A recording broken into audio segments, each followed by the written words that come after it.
Bismillahirrahmanirrahim. Assalamualaikum warahmatullahi wabarakatuh. Kami dari kelompok 5 akan mempresentasikan mata kuliah Bahasa Indonesia yang berjudul Tataran Morfologi yang beranggota saya sendiri, Giani Suryani Sayahaningrum, dan Uci Warnasari.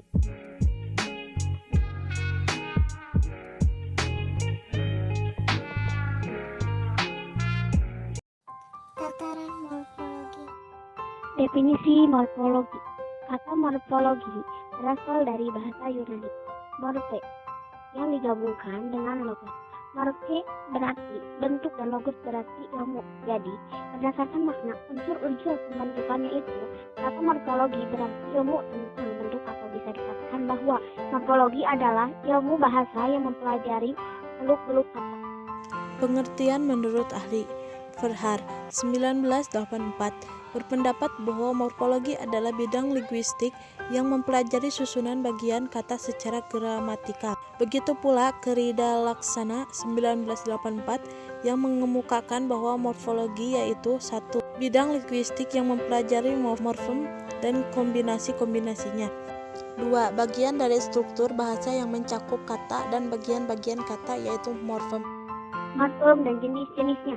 Morfem adalah bentuk bahasa yang terkecil yang tidak dapat lagi dibagi menjadi bagian-bagian yang lebih kecil. 1. Morfem bebas dan morfem terikat. 2. Morfem utuh dan morfem terlaki.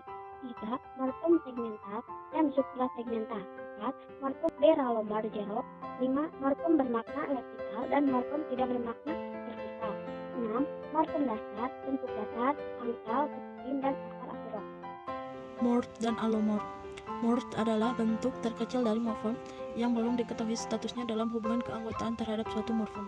Sedangkan allomorph adalah bentuk dari morfem yang sudah diketahui statusnya. Hal-hal yang terkait dengan morfem. Kata.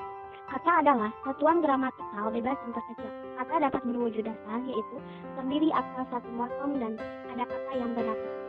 Kata secara umum dapat diklasifikasikan menjadi 5 kelompok, yaitu verba, adjektiva, adverbia, nomina, dan kata tugas.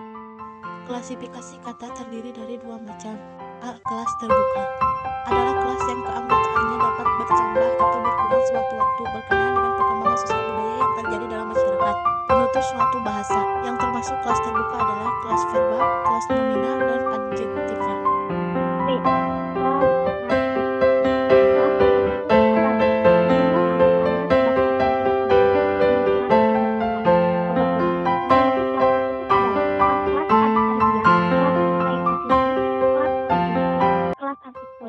Kelas interjektif. Jenis proses morfologi. Poin pertama, pengapiksan. Pengapiksan adalah proses pembentukan kata dengan menambahkan afiks imbuhan pada bentuk dasar, baik bentuk dasar tunggal maupun kompleks. Poin kedua, reduplikasi. Reduplikasi adalah proses pembentukan kata melalui pengulangan bentuk dasar melalui berbagai cara. Tidak semua kata ulang masuk dalam jenis reduplikasi yang merupakan proses morfologi.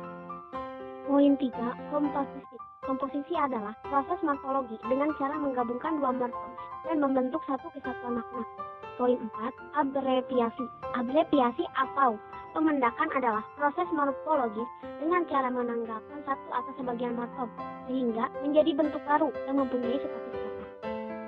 Perbedaan antara objek kajian fonologi dan morfologi. Morfologi dan fonologi merupakan tataran dalam linguistik.